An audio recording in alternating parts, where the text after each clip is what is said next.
Yeah, you have to push the button this time. Oh, and of course I say that right as we go live. Yep. Never let it be said I'm not one for timing.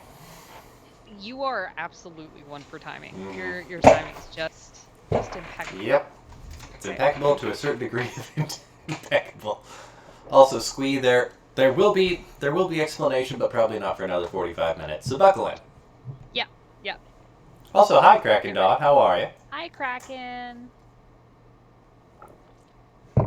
No, that one. There we go. I would just say, Kraken Dawn, I don't feel we're quite on first name basis thus far, or at least, I am with you, so I'm gonna stick with Kraken Dawn for now. You can call me Brayden. That's entirely okay. Okay. Regular viewers will note that Brayden and I are on the opposite sides. I know. Because we figured out how to get Brayden to be the one running the stream and hosting it, so it's not with as my laggy. much better internet. Yeah. Someday I will get better internet. Today is not that day. It's true. But you have a much more interesting house. Also, hello, Kraken Dawn. Again, I'm glad to hear. I don't know about that. I just have my little 1-bedroom apartment.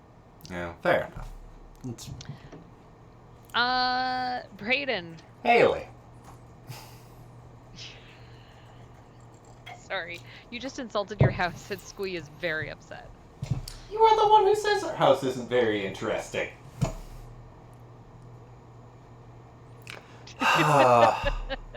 Alright, hold on, guys. I'll be back now. Uh-oh, he has to go deal with marital issues. I know. Brayden, hey, we watched an episode of Star Trek. Boy, did we. Mm-hmm. Sorry, I'm realizing I'm out of focus, so hang on 1 second.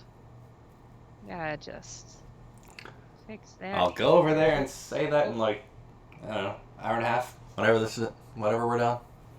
Because there are conversational topics, I think. Okay, there we go. Now I'm in focus. There we are. So we watched episode 6. I think we're episode 7. I think it's episode 7. Hang on. Because it's 8 for a reason. Oops, that was the wrong screen to open. Oh, no. It was episode 7. No. I just opened my my crochet searching screen. Alright, hold on. What are we searching for crocheting-wise? Well, I was just looking at free patterns, and I was bookmarking anything that seemed mildly interesting to me. No, absolutely. No, fair. So we had the kitty couch pattern. Oh. We had Dagwim Weepa, which is a I was just gonna. We had a granny square. I was just gonna say, Haley, the entire chat does not quite believe your crocheting theory. The entire chat is just like, no, you open the porn. Okay. First of all, I don't watch porn on my desktop because I don't want to get viruses on my desktop. Second of all, it was crocheted because I was very bored. I think Squee just heard you now, so. I have regrets. Mm-hmm. Yeah, so it was episode 7 that we watched. What are little girls made of? Mm-hmm. I was just gonna say, is it? Hold on. Sugar, spice, and everything nice, if I remember my biology correctly. You are remembering it correctly. All I know is that snips and snails and puppy dog tails are what I'm made of, and that probably might explain my appreciation for escargot. Just going back to the motherland. Okay, so the nursery rhyme that it is based off of is, what are little boys made of? What are little boys made of? Snips, snails, and puppy dogs' tails. That's what little boys are made of. What are little girls made of? What are little girls made of? Sugar and spice and everything nice. That's what little girls are made of. I hope that answers Squee's question. Because without context, context is helpful. Sometimes there are versions that describe boys as being made of snaps, frogs, snakes, or slugs. You're welcome. Yeah, no, fair enough. I'm also invested. What's a snap? I don't know. All right. Maybe like a snap pea? Maybe. Well, it's just like a twig? What's a snip? Like a Snip is like a little bit of like something remaining. I was just gonna say like a little bit of off, like OFFAL, awful, maybe. But like, what what would constitute a snip? Like, what kind of snip are you? Like, are you made of literal OFFAL awful, or are you made of like the end of yarn, or are you made of like the snipping of your circumcision? Where one truly does become a man, or slightly less of a man, depending on your philosophical outlook. Penny. I am gonna leave that one to you. I was just gonna say, put your opinions Because in. I don't have any appendages that could be circumcised. Yep. I was just gonna say, put your opinions in the chat. Chat. Put your penises in the chat. Yeah, I was just gonna say. I think that's the exact reason. Excuse me while I was just gonna place my penis in the chat. Yep. I was just gonna. I think that's a reason. I think that's a reason why they don't necessarily support, pictures in Twitch streams. Probably for the best. This has gone off the rails a lot faster than usual. I know. All right, Kraken Don's writing a thesis. Yeah, Kraken, I want to hear. Yes, Right, keep going. We'll talk about Star Trek. You keep writing. Okay, what are girls? All right, so what are little girls made of? Haley, where does this episode start? Actually, I want to talk about. Oh God, yes. The production stuff. So it was directed by James Goldstone. Mm-hmm. Written by Robert Bloch, but with heavy rewrites by Gene Roddenberry. What? Gene Roddenberry's a little bit precious about some of the storylines? Reuben sandwiches, amazing. I love it.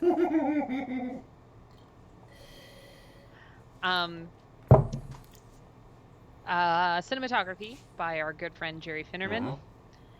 Technically, the music was by Fred Steiner, but from what I was reading, there wasn't a whole lot of different music. It was like, it was pretty stock music in that sense.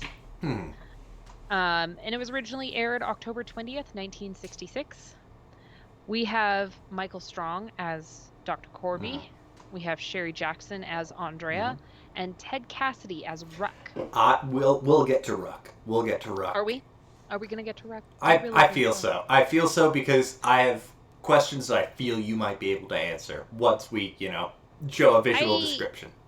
I am not sure about that. Let's find out. Honest. Let's find out, because I got nothing. Okay. You know what? I literally wrote in my notes, what's this lurch-looking motherfucker doing here? Turns out, Ted Cassidy played Lurch on The Addams Family. No fucking way. Shit you not. Okay, so when I was all weirded out by why this dude... Why this like Lurch-looking motherfucker? Because he actually was Lurch. Yeah, that'll do. That... God damn it, Squee. Also, Crack and Dawn been looking at looking at your thesis out of the corner of my eye with you so far. Yeah, correct. Alright, but yes, that Lurch... I can't believe that's actually Lurch. I was genuinely having my notes. That's why he looks like That's what I have in my notes. Just... Did they just put him on, like, an apple box or on stilts or something? No, I think he was very tall. Let me double check. I was just genuinely just like, did they find... Ted Cassidy was 6 feet 9 inches. Okay, because I would say I do have things that'll kind of go into that, but yeah, no, anyways. Lurch is in this. Rocky Horror Picture Show. Yep. I'm noticing a pattern. There's one. Riff Raff. He would make a really good Riff Raff. That's fair. Okay. Anyways, now that we're off the lurch, now that we've lurched off, see myself out. She's here all week, folks. So apparently the script was like a huge mess, and rewrites were happening during shooting, which actually delayed. I don't know if that's true, Kraken Dawn. He's Irish. My friend, he is Irish. Yeah, he was born in Pittsburgh, Pennsylvania, of Irish ancestry, and was raised in West Virginia. So you can be both. Please stop lying, Kraken. That's not. his Wikipedia page would say if he's Jewish. I feel ethnically and religiously might be slightly different in this one, but LeGrand Mudkip, hiya! Can't stop. I was just gonna say, Never stop. LeGrand Mudkip, you are coming in at a very strange time. Look, I don't think there's a normal time to come into the show. But even for this show, it's a strange one. Sure. It's a strange one. Anyways, the script was a huge mess, and rewrites happened during shooting, which actually led to James Goldstone never being rehired to direct a Star Trek show or an episode of Star Trek because shooting went over by 2 days. Mm-hmm. So it wasn't entirely his fault because, like, literally they were rewriting the script as they were shooting it. Mm-hmm. So what can you do? Yep. And there was a censor on set for the whole time that Andrea was on screen to ensure that the cleavage was covered, that there were no reveals.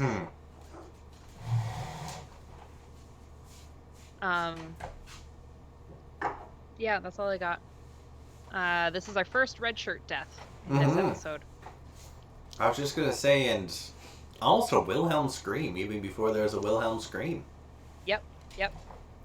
Correct. A proto Wilhelm scream, even.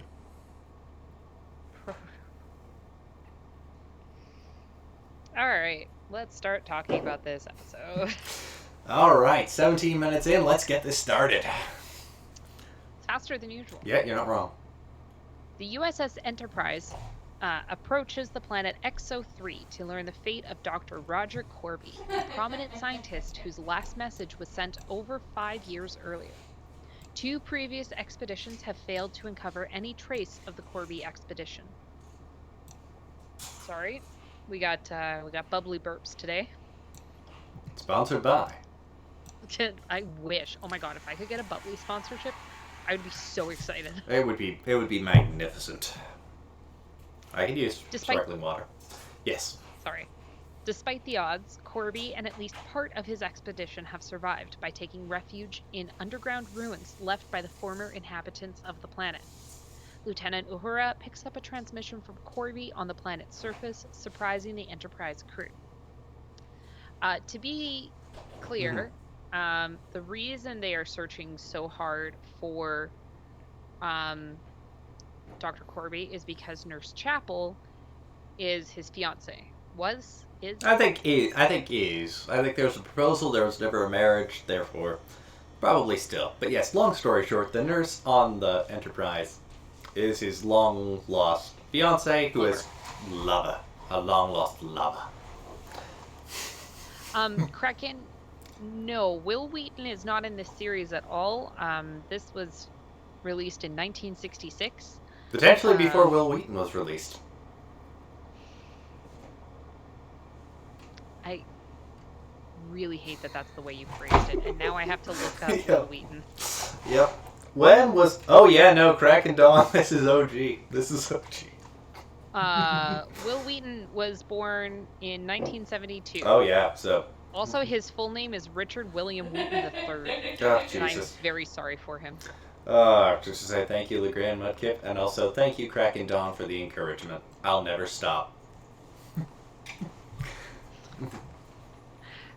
Yes, Alana, we are talking about Shatner. That's how excited she is. She punched her mic. Really she excited. Punched her mic. Shatner was actually pretty good this weekend. Oh, good. Okay. Corby requests that Captain Kirk beam down alone, explaining that he has made discoveries that may require an extraordinary decision on Kirk's part. But when he learns Christine Chapel, his former fiancée, is aboard, he readily agrees for her to also beam down. Now I would say this is... sorry, this is sort of my first note on this and just... Please. The whole point Oh, of absolutely. I was just saying, Spock is just sort of like, okay, this is weird that he's just asking for you to beam down. Like, that's an unusual request. And Shatner's reply is, well, it's Dr. Roger Colby making it. So, of course, I'm gonna go. Which is like... Sorry, I got them chapped lips. Oh, absolutely. Are we supposed to understand how important Roger Corby is? I am unclear on this point. Apparently he is a specialist in archaeological medicine. Which, That's not a great combination of specialties. It truly is not. well, how different is it from a forensic anthropologist?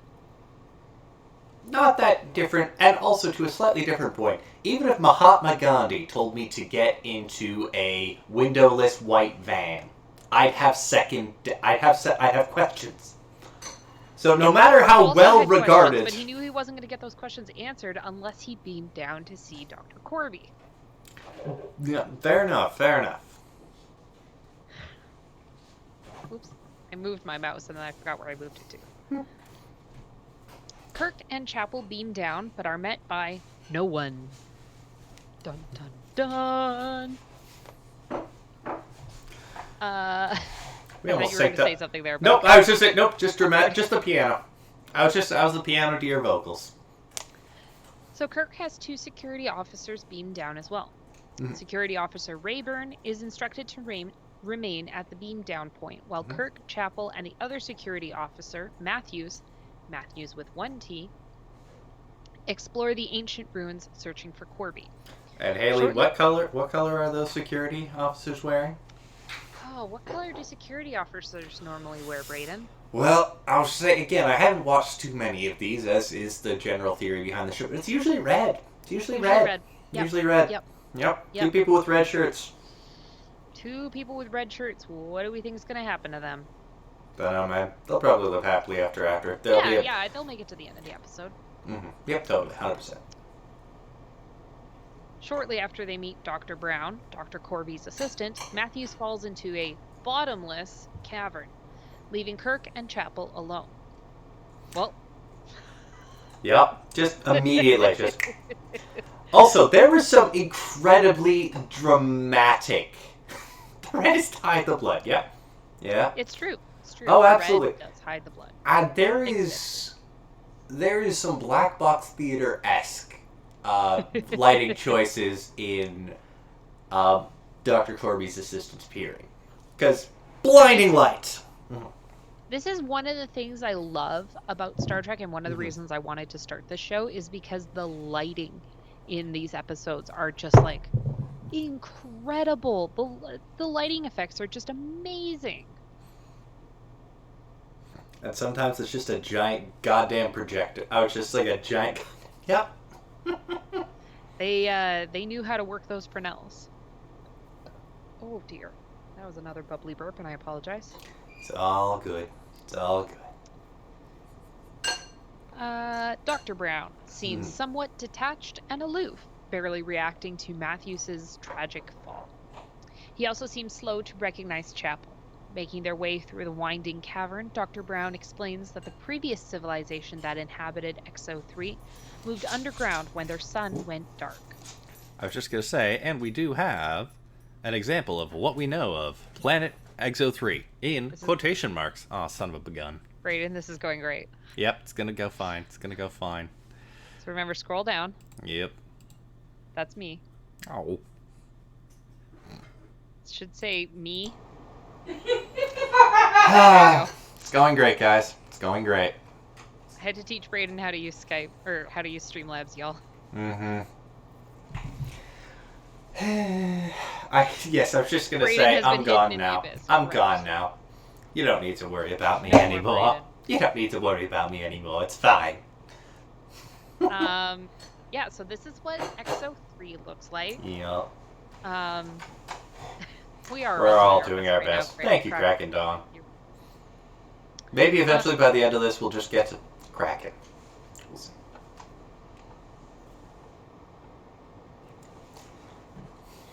I really liked this image of Spock just like posed in front of a in front of a view screen with like all this weird information on it.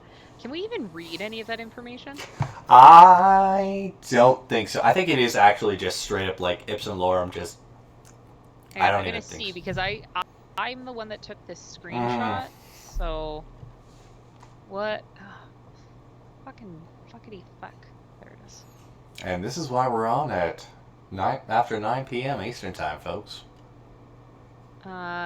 You cannot read this. All right, so it's literally just... Like, I can kind of see that it says orbit in one spot. That's it. Fair enough. There's only so much writing they needed to do. They need to get this shot in a week. Exactly. Yep. And then it took 8 days, and it was a problem. And then they fired the guy. And then they fired the director. Yep. Even though it was totally Gene Roddenberry's fault. But, yes, long story short.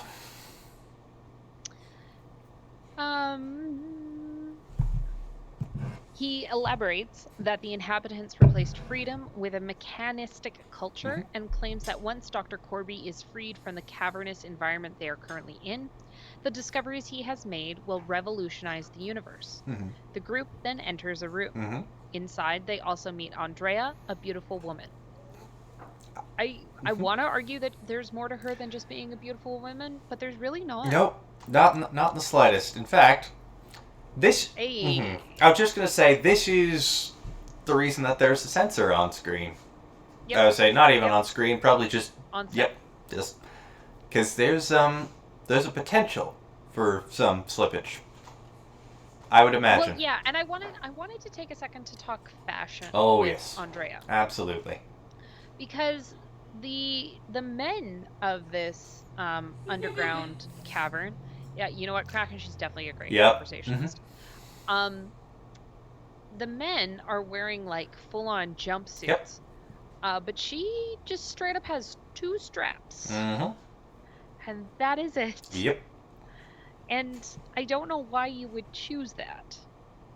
I mean, to be fair, Andrea probably did. Yeah, I was just gonna say, there's not in one slight bit made me think, no, there was no choice on her part. Like, there's not even room for pockets. Nope. Every girl needs a pockets in her overall. I was just gonna say, just the one pockets. Just the one pockets. One pockets in her overall. Yep. But yeah, there's not even a possibility. Because I don't think that qualifies as overalls. Yeah. I was just gonna say, that's not the pockets. No pockets. I don't even think there's a possibility of pockets in that. I would say they're in... Yeah, like when it was constructed, there was just like no one was thinking about pockets. No, none whatsoever. I'm always thinking about pockets. I literally, like, when I pull my hands down, it's because I'm putting them into the pockets of my pants. And by pants, I mean sweatpants. Oh, absolutely. Absolutely. Listen, there's a reason we're shooting from like the shoulders up because, great, this is now... We're now chill. Has this become Pocket Cast? It has. It could be now. Could be. Where will she put her sandwich? You know what, Squee? That's an excellent question. Well, we can talk about that for... yeah, I was just going to say, Kraken, that's kind of like... Yeah, that's kind of the option. That's about what we got. You know what? I think we found all the solutions. Yep. Wait. Hold on. Wait. Kraken, we're waiting on you now, Kraken. come on, you gotta be ready Kraken, now. come on. Kraken, make Kraken, a joke. come on, do this thing. Seems we've gotten officially to first name basis now, Kraken. Don't make this... This is great. Yep, no. Kraken, Come on, Kraken. Come on, you gotta pick it up here. Oh, okay, fine. I mean, I was just going to say my co-host has, and I will quote. And I will quote. Kraken has not been banned. I want to be clear that is not what happened. Also, to be clear, my co-host has said in the past 5 minutes, and I'll quote, fuckity fuck. So, yes. I think we're dancing along R to NC-17. Look, I will gladly be NCC 17. The call sign for the Enterprise D. Okay, all right, Kraken. I respect it. I fully respect it. You're not alone, Kraken, as that is a weirdly prescient plot point. That actually is a very important plot point, is her putting her mouth on other people's mouths. It's... Uh-oh. Brayden, you're in trouble. I don't know. If I don't look around, I can't get the look. I can, like, almost see her in, like, the... There it is, there's the look.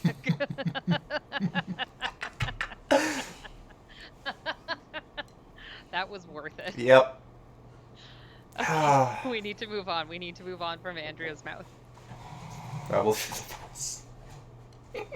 Kirk meets Corby, who seems friendly enough, but he insists there be no communication with the ship. This is not acceptable to Kirk, especially since, in addition to the death of one crewman, he has also lost contact with another, Rayburn, whom he left at the cave's entrance.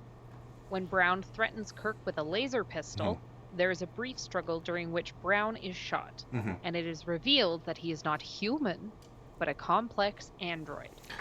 Meanwhile, the massive android Ruck immobilizes Kirk by picking him up and lifting him against a wall, preventing his escape. The lurch-looking motherfucker. This is the lurch-looking motherfucker. Who, Immaculate makeup. Immaculate makeup. I have not a bad thing to say about it. I have nothing wrong with the makeup. Yep. I do also want to say that Ruck's fashion choices were also very bold. I don't necessarily know if I have a full shot of him because it wasn't hugely often that he was in a full shot. Well, I almost took one. No, I was just say that. I would say, oh yeah, no, Squeak. The contouring. Incredible. Yeah. Also, before his time. can I briefly talk about Corby's first sort of realization of, oh my god, look how advanced these things are. Please do. They have Ruck. I was just gonna say right down there.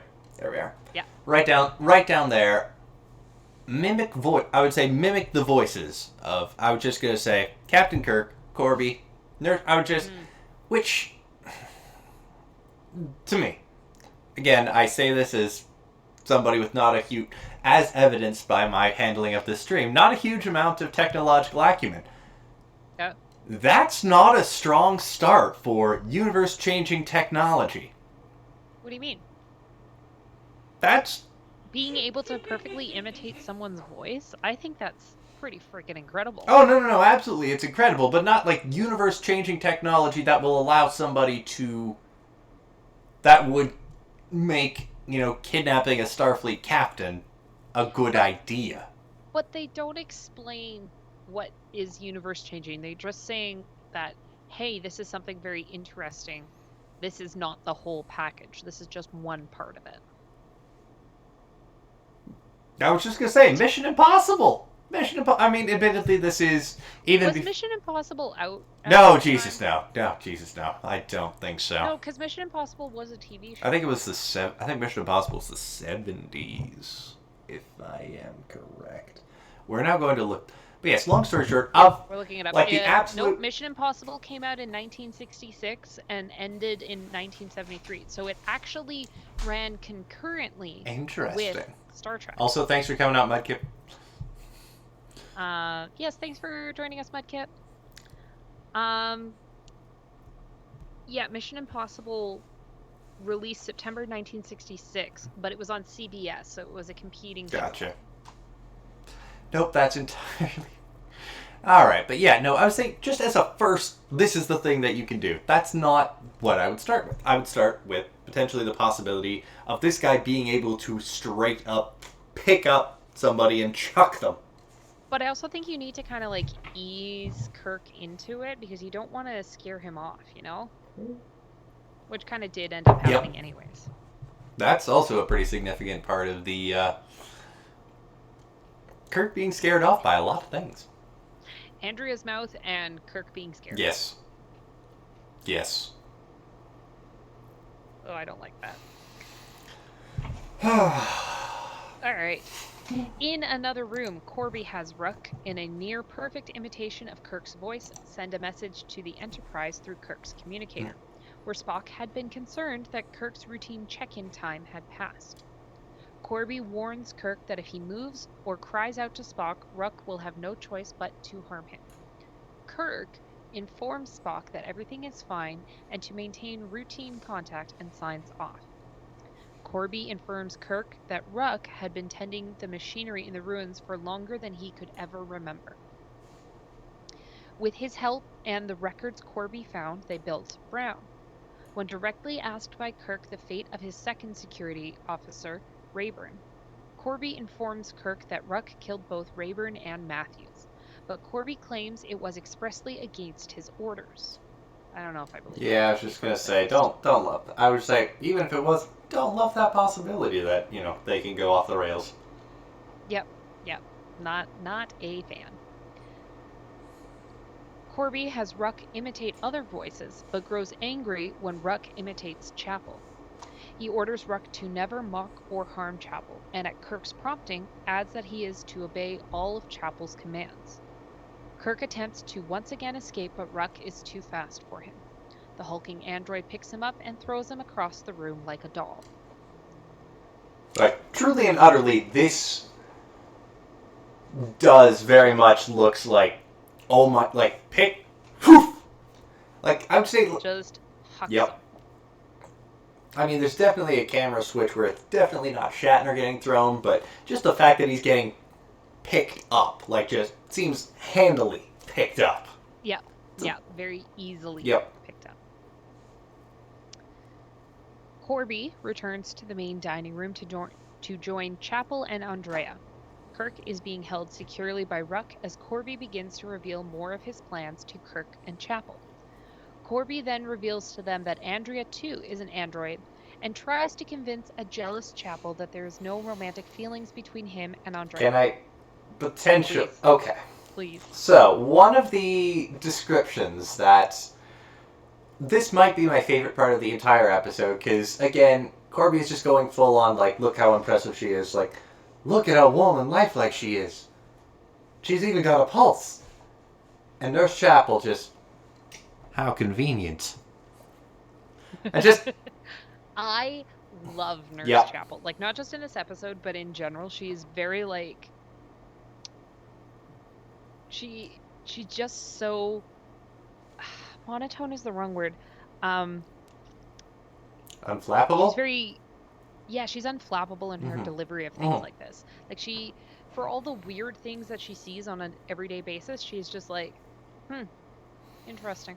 Yep, I mean, also, by and large, if you didn't find your husband for 5 years and just sort of found him jacked up in an underground cavern with...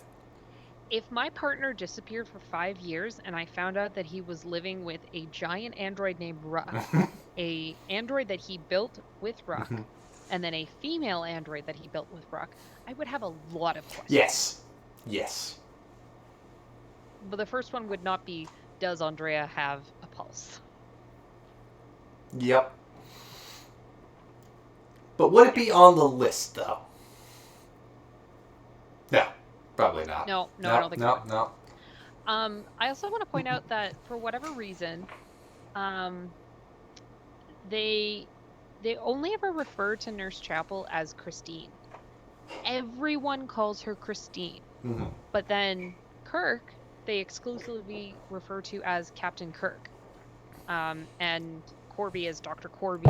But Nurse Chapel is always Christine. And I'm That's like, interesting. That is... I don't know if that's just intentional sexism or just casual sexism? Yeah, is it casual sexism because that's just how it was written? Or is it intentional sexism because she's a woman and of a lower intellectual caste because she's a nurse and not a doctor? Yeah, I thought that was very interesting. It really struck me. Oh, absolutely. Also, Kraken Dawn, he's trying to convince Kirk that he's right. He's trying to get Kirk on his side. Yeah, this is an evil plan. This is very much, hey, I found something. This is also just like, hey, I found something incredible. I need to convince you to sort of also support this thing. But if you need to convince someone that your discovery is incredible, it's probably not that great. Yep. Yeah, exactly, Kraken. That's clearly working. Yep, 100%. As you always...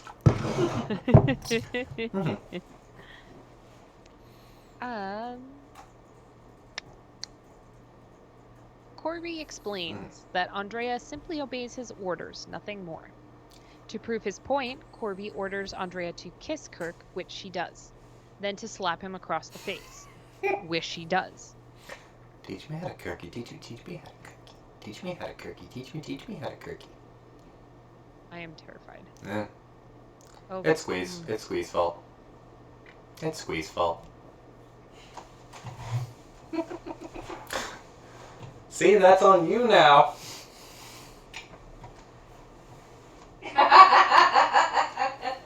So, how's everybody doing tonight? Man, I hope Haley comes back.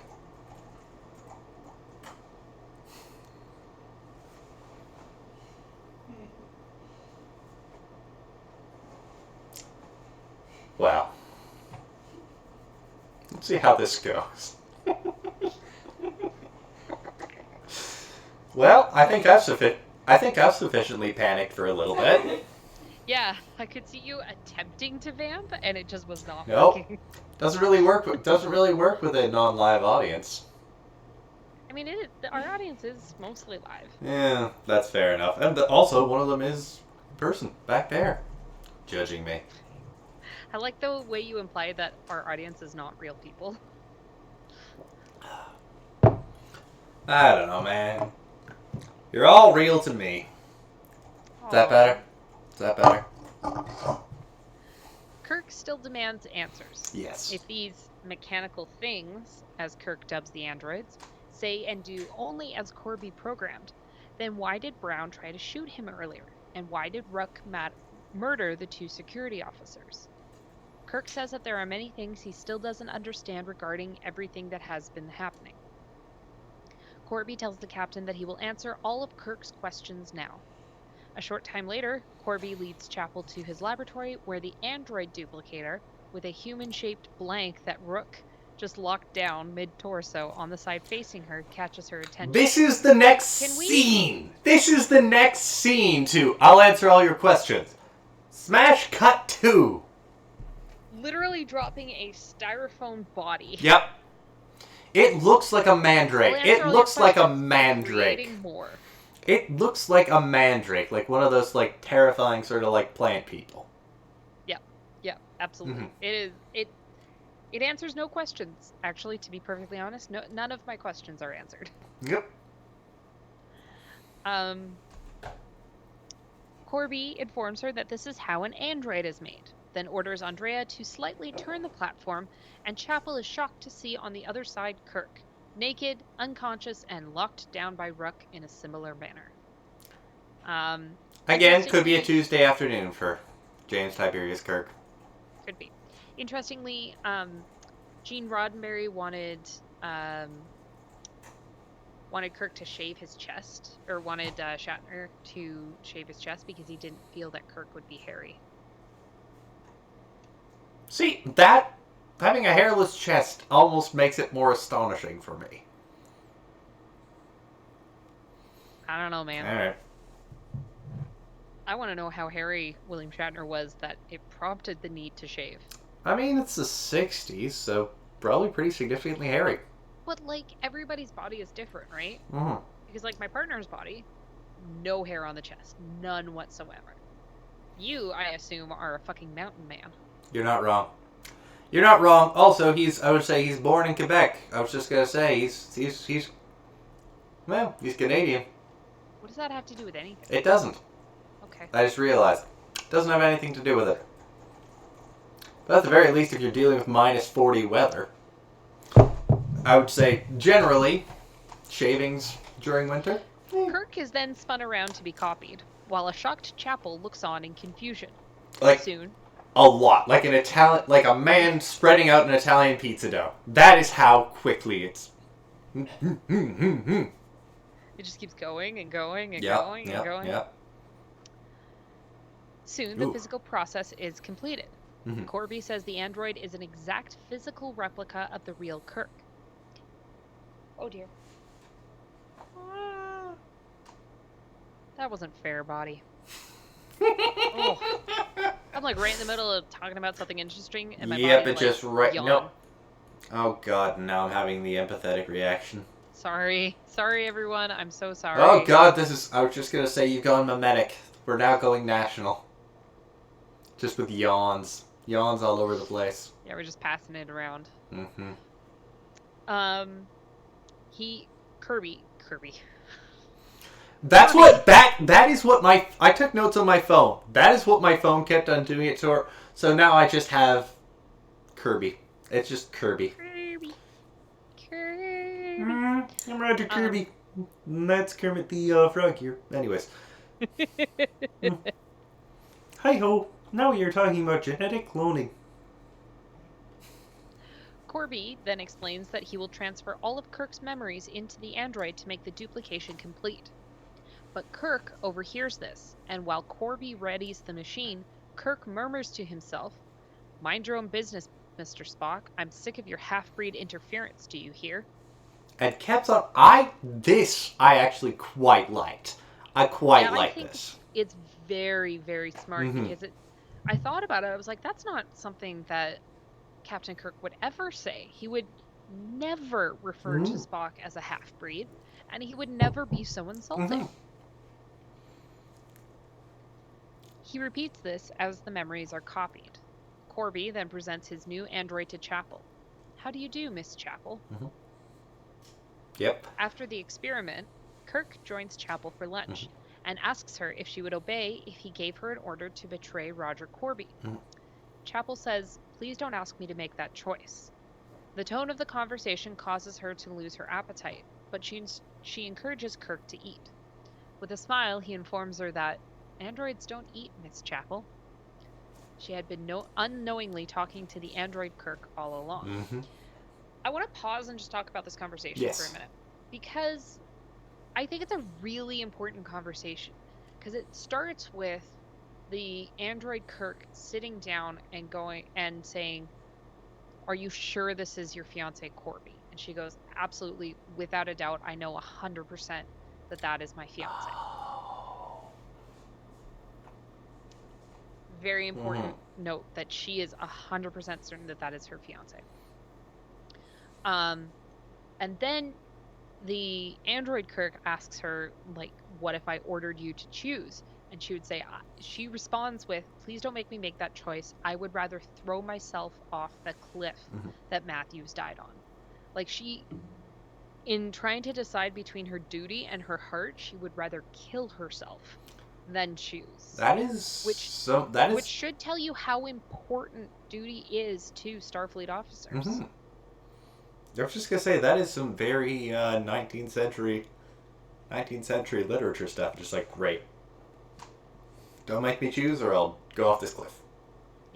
Yeah, and I again think it's very important to know that, like, Chapel really does, like, she really has a very strong sense of duty, but she also does inherently love Roger Corby.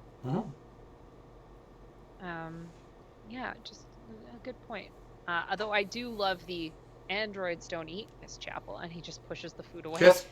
Oh no, it's delivered spectacularly.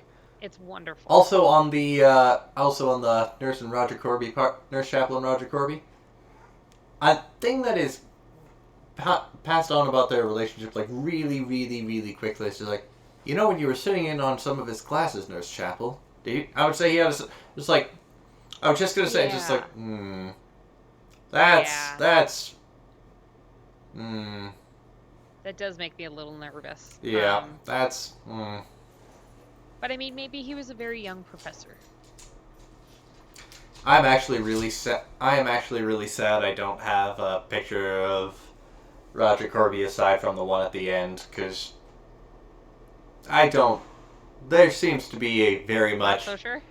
There seems to be, at the very least, a May-November relationship aspect. Yeah, that's fair.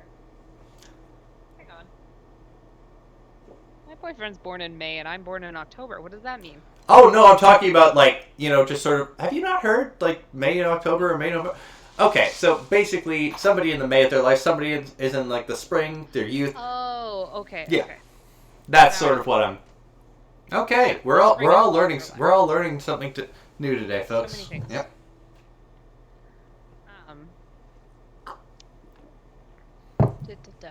Corby, Rook, and the real Kirk, wearing a jumpsuit similar to Corby's, enter, and even Kirk is impressed.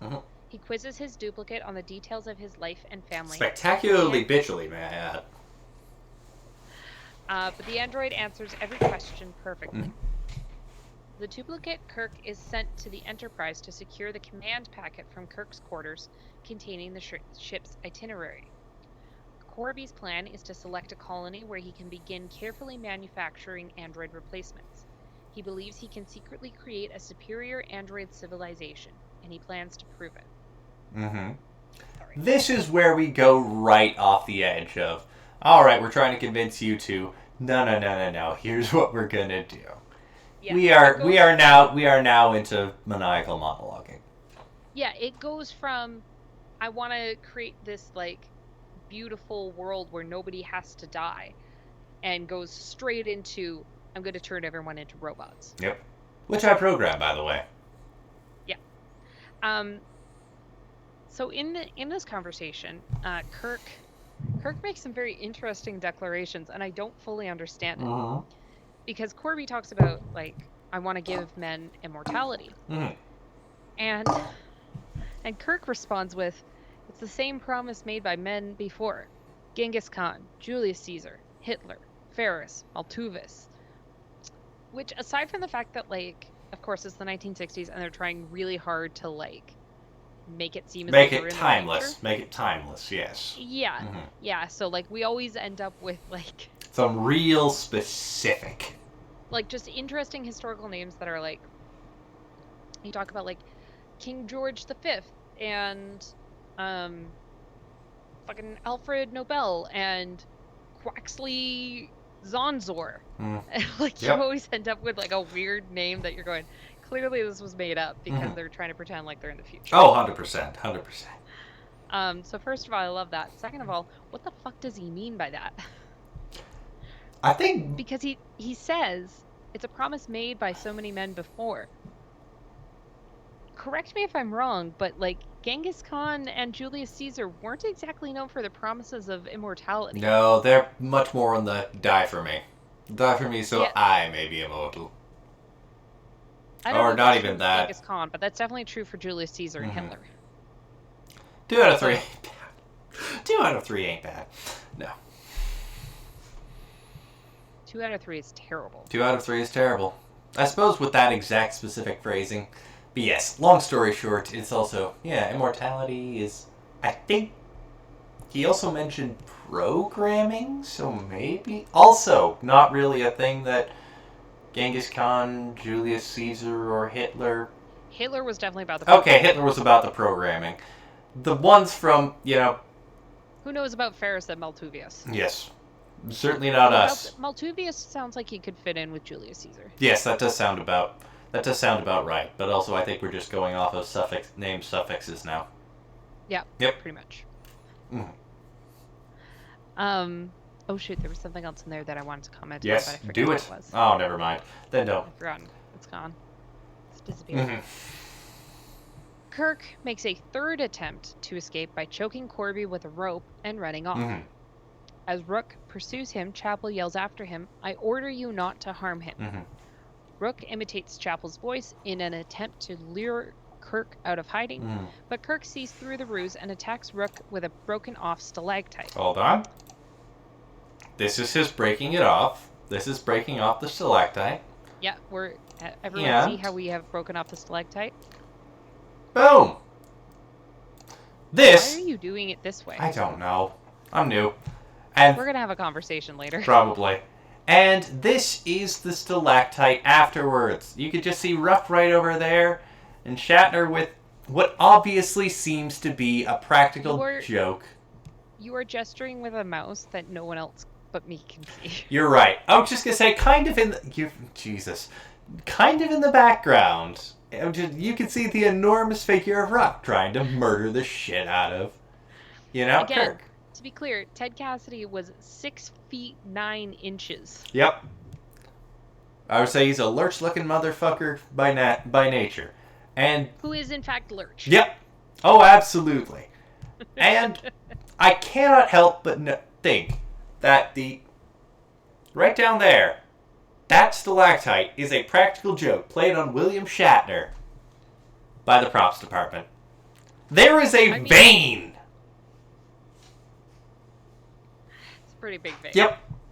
Yep. There is a vein in that Yeah. stalactite. That is a bumpy, veiny stalactite. Yup. Mm-hmm. I'll make it stalactite. You know what? Specs, you arrived just in time. That is the exact correct moment for you to have arrived. Yep. Nobody tells Specs any context about this.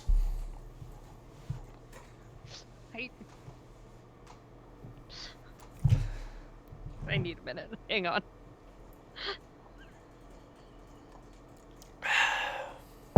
I am going to clip this for future use. That's entirely fair. No, correct, Squee. He did not arrive prematurely.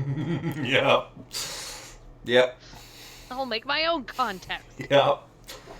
With hookers and blow. I was just gonna say, Gates. Sorry, Halfram, Specs. Put what you think the context is. I want to know. I want to know what your context is for this one, Specs. All right. So again, he takes his stalactite. Large, veiny Yes, his veiny, girthy stalactite. Girthy's the one that got you, huh? Yeah, Girthy is the one that got me. In the struggle, Kirk falls and hangs dangerously from the edge of another deep hole. It's a very phallic episode. It is very phallic. But after Rook stares at Kirk for a moment as he dangles off the precipice, the giant android pulls Kirk to safety, perhaps in obedience to Chapel's order not to. I'm going to start that sentence over. Sorry, everyone. We're doing it again. But after Rook stares at Kirk for a moment as he dangles off the precipice, the giant android pulls Kirk to safety, perhaps in obedience to Chapel's order not to harm the captain. I am trying to check in on the chat now. Yeah, no, I was just gonna say Specs. I would say Specs and there's even balls. Specs and Squee are just feeding off each other now. Yeah. Yeah, as per usual, Squee and Specs are feeding off each other. Mm-hmm. Meanwhile, on the Enterprise, Spock is surprised by Kirk's unannounced return as he casually strolls past him in a corridor. When Spock enters Kirk's quarters and tries to inquire about Dr. Corby, Kirk snaps at him. "Mind your own business, Mr. Spock. I'm sick of your half-breed interference, do you hear?" Immediately after this uncharacteristic outburst, Kirk is pleasant again. He returns to the planet, leaving a very bewildered Spock behind. Realizing that something is wrong, he forms a security team to prepare to beam down after Kirk has left the ship. I won't lie to you. The immediate turnaround of Spock realizing something is wrong. Immediate turnaround. Because his best friend and, in my opinion, lover would never refer to him as a half-breed. Mm. You know, that's... Okay, you know... idea that you are the comedic relief, Squee. This is a comedy show. I was just gonna say... The fuck?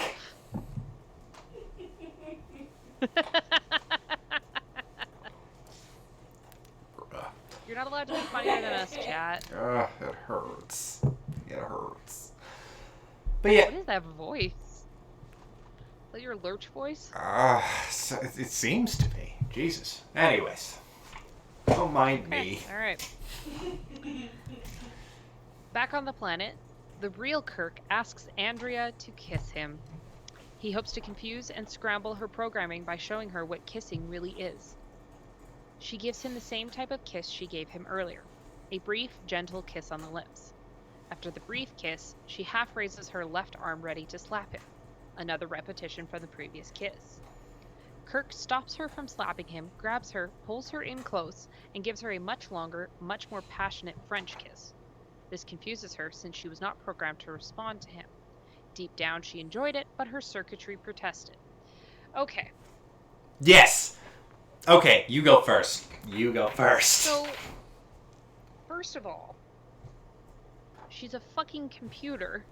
She is an android. So kissing her should not short-circuit her. It should just be, okay. And then moving on. Second of all, why did this fucking harebrained idea even work? Why did Kirk come up with this? This is stupid. Yep. Truly and utterly. And also, his idea is to just According to He this, has no understanding of programming, and he's like, you know what? If I just kiss her really hard, maybe it'll like change her mind. which it sort of seems like he was trying to seduce her without her permission. Correct. Like, that's what that is. Yep. Like, I would say we can't show a video on it because, CBS will drop us like a fucking rock, but... NBC. Yep, you're right. Whatever one of those large American telecom corporations will drop us like a fucking rock. Yeah. But yes, no, to be clear, this is very much not a consensual thing. Also, the phrase, no, not programmed for you, was uttered. Which is, super uncomfortable in so many ways. Because, like, yes, I'm going to be optimistic and say it probably means that she wasn't programmed to handle any kind of deep affection like that. But if I wasn't being optimistic... Corby made a fuck butt.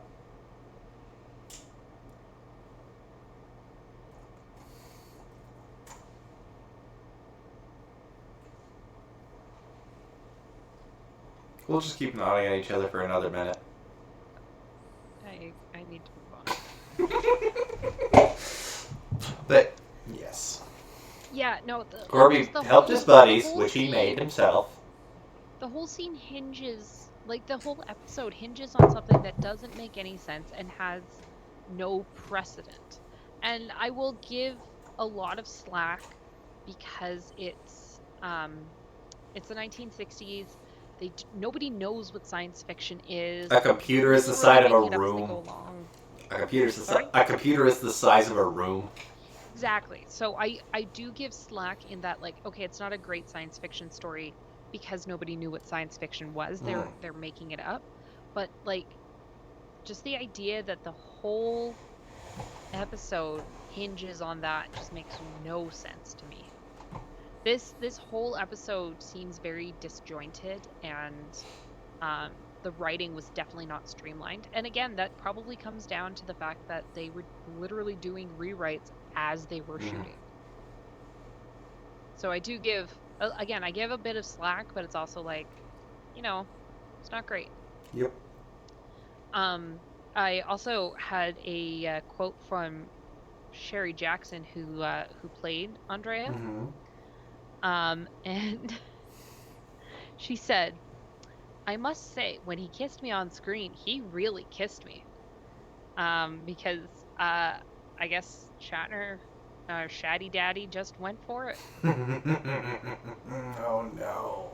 Well, since I'm apparently not allowed to call him Shitner. Shaddy Daddy. Shaddy Daddy. Shaddy Daddy. Oh god. I mean, you're the one that's gonna need to see him a few times, so I'm gonna isolate that, and that will be my text tone for you now. Right, I need to do that for... I'm so mad. I still need to do that. I'm so mad. So mad! So, long story short... What we need to do, Brayden, is just record these independently for each other. And I guess so. So, long story short, chat, eventually we're just going to have to start making custom ringtones like it was 2004. Excuse me, I have been making custom ringtones since 2004. But can we sell them for 99 cents each?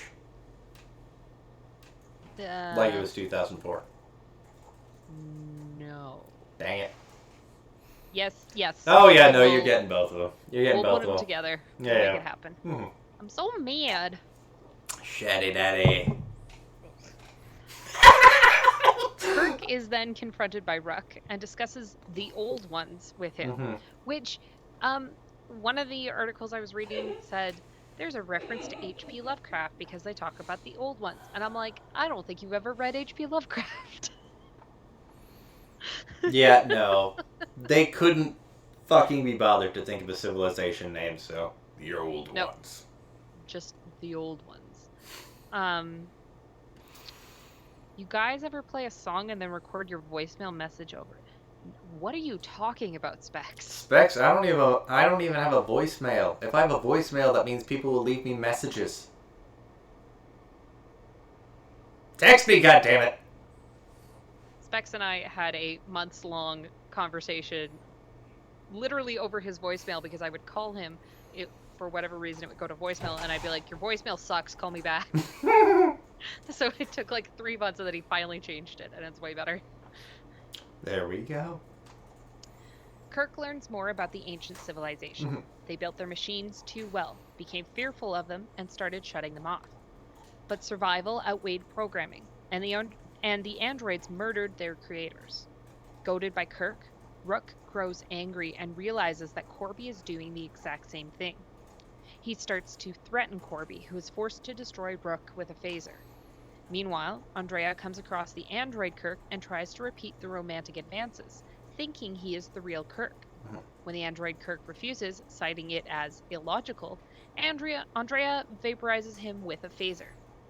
Really love that everyone just gets vaporized. Also, the number of times that... Squee and Specs, what are you talking about? I think Squee got to the, Oh! Never mind. What? I'm just gonna say... as long as you recorded your voicemail message, and then it would be like Backstreet's Back playing behind, "Hey, this is Sarah, please leave a message, and if this is Nick Carter, please call again and I'll answer." But like, I'm not speaking from experience or anything. Okay. You two can bond over whatever the fuck this is. Yeah, no. That's... Also, hello, Wacko Ninja. I really need to make a lurk command. Probably not a bad idea. Just, they're over there in a fucking corner. But yes, also thank you for watching. I can hear Sarah just like weeping in the background. Yep. The number of times Android Kirk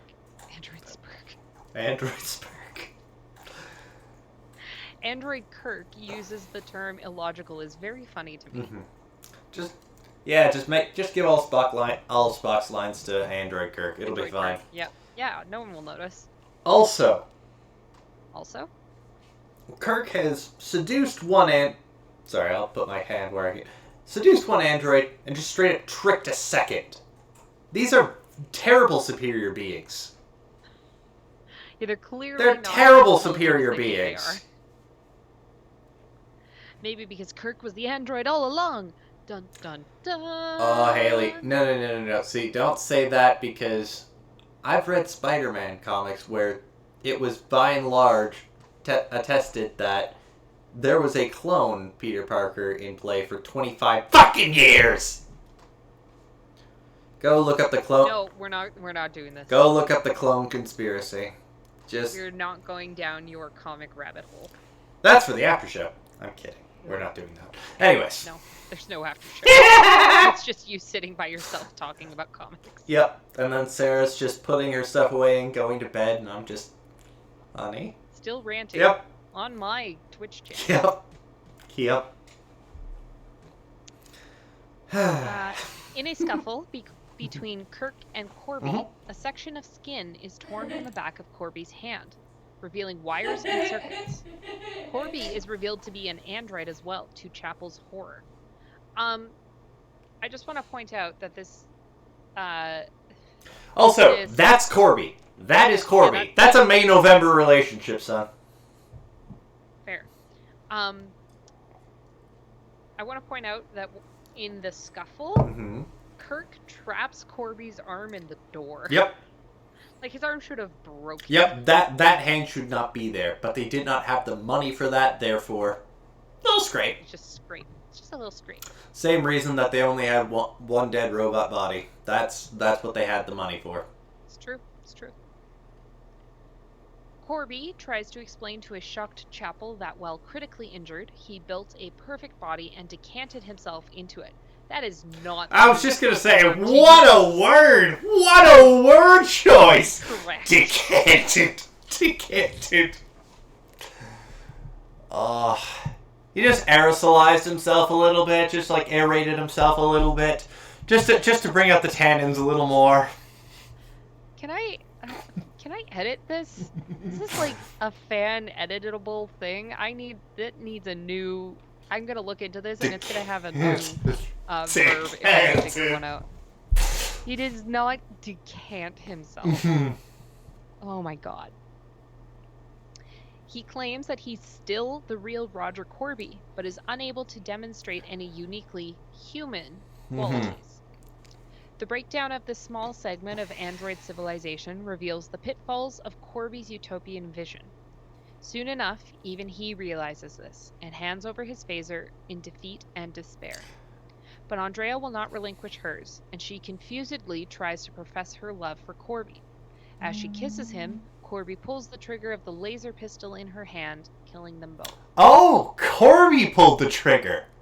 Yes, Corby is the one who pulls the trigger. Okay, that's not how that read for me at all. No, it's hard to tell. In the original script, it was supposed to go off accidentally.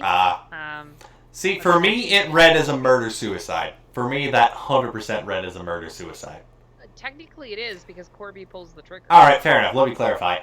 I think at this point, it might have genuinely been... Only one of us has been drinking heavily throughout this stream, and it's not the one that just poured water all over herself. So... First day with the new mouth. Yep. Sorry. Nope, entirely fair. You've got a drinking problem, and sometimes it just misses the mouth. Sometimes it just... I think that's airplane. Well, the airplane... Okay, this doesn't have liquid in it. The airplane one is to do this. That's the one. I was not trying to be sexy, Squee, but thank you. She never tells me that. Anyways. But yes, I would say I genuinely... You don't have my feminine charms, Brayden. It's because I didn't shave today, is it? I don't know. Yeah. Anyways. You are working the neck beard hard. Yeah. You're not wrong. Well, that's sort of what happens when I don't need to be on a camera during work, and then I forget to shave now. But yes. Fair. Anyways. But yes, long story short, I genuinely thought just at this point, this was just sort of her programming breaking down, and that Corby had very much just like, okay, I'm not going to see my wife ever again. I will build myself a new, hotter wife that will love me no matter what. And I thought that was breaking down. And then she just finally, okay, she kissed somebody else. She has, in her mind, been denied by that exact person. And then has been denied by her creator. So just like, no, I cannot do this anymore. Pew, pew. But why would she kill her creator if that was her feeling? Because he rejected her. Because he rejected her. For that, I would say that was the final thing. Why wouldn't she also shoot Kirk? Because she was rejected by her new lover? Entirely unsure. I would say it's a work in progress. I was trying to see where your logic was. No. I'd say just a lot of it, I genuinely thought it was Andrea pulling the trigger. Like, that was my thought. That's very fair. Spock and his security team arrive and come upon Kirk and Chapel. When Spock inquired about Corby's whereabouts, Kirk replies to his first officer, Dr. Corby was never here. Back on the ship, Chapel decides to stay on the Enterprise. Spock then tells Kirk of his dismay over his use of the term half-breed. Kirk replies, I'll remember that, Mr. Spock, the next time I find myself in a similar situation. Do they have a clone scenario? Like, I would say, does Kirk and Spock, like, that entire thing does seem to, like, did they go in, potentially post-coitus, per Haley's headcanon, and just, okay, honey, darling, dear, if I am to be cloned, I would say, and have my brain patterns put into another thing, I'm going to think this, and then you know that. And if so, what would Spock's be for Kirk, do you think? So I don't think they had this plan before this happened. Mm-hmm. I think it was like that night they decided it. It was like they're lying in bed and Spock is like, you know, as upset as I am that you used the term half-breed, I at least knew right away that you would never call me that. Oh, absolutely. 100%. And I think Kirk's reaction was like, well, then what would you say to me? And I've never thought about this before, so you're going to have to give me a minute. Oh, no, please, by all means. Come up with something. I was just going to say it again. Well, I suppose throwing a second question on this isn't necessarily going to help. Haley. You know, in fact, I will even show our Bleepin Space thing. By and large, as you can see in the bottom left corner, I would say the rating it has is because of fear and sex. So Haley, would you consider this episode to have more fear or more sex in it? Ooh, that's a really good question. Thank you. So to answer the first question, I think Spock would say something like humanly romantic, but not so excessive that anyone would kind of like guess what kind of relationship they have. It would be something along the lines of, like he always refers to Kirk as the captain, and then sometimes he does refer to him as Jim. I feel like he would refer to him as like Jimmy one time or something like that, or James. I don't think he ever calls him James. I don't think so either. I think it would be something like, if it was a clone Spock, it would refer to Kirk as James. Okay. I like that. I like that. It's the like Captain Marvel, Nick Fury. Everyone calls me Fury. Nobody calls me Nick sort of thing. Nobody calls him James. Everyone calls him Jim. To the second question, I think there's more fear in this episode than there is sex. But there is a lot of sex. Yep. All very concentrated sex. Yeah. Very concentrated sex. It's all concentrated on Andrea's mouth. Yeah. It's like what Brayden was concentrating on, right, Squee? Don't you start. I'm waiting for her to hear it. I'm waiting. There's a giggle. There it is. There it is. All right, so we've got about a 12-second lag. I'll take 12 seconds. Got him. Oh no, I'm getting ganged up on from different time zones. Who says the internet improves things? We use a different phrase. No, before that I would have agreed. No, not anymore. All right. This was fun. Awkward pause. This is fun. Well, so I was watching, like I said earlier in this episode, the writing is very confused. Oh, absolutely. But overall, I would say it's a pretty decent episode. Like it's definitely not a like super memorable. This is no Mud's Women, but it's a decent episode. I think it needed a lot of work, and I hope that someday someone revisits this story in some future Star Trek, but I mean, maybe. Distinct possibility. There's a new one now. There is. Which is, I think, Strange the New Worlds. prequel? I think? I think it's a prequel, yeah. I mean, fortunately, Brayden, there's enough Star Treks. Oh yeah, no, I'll never catch up. I've long ago acknowledged I'll never catch up.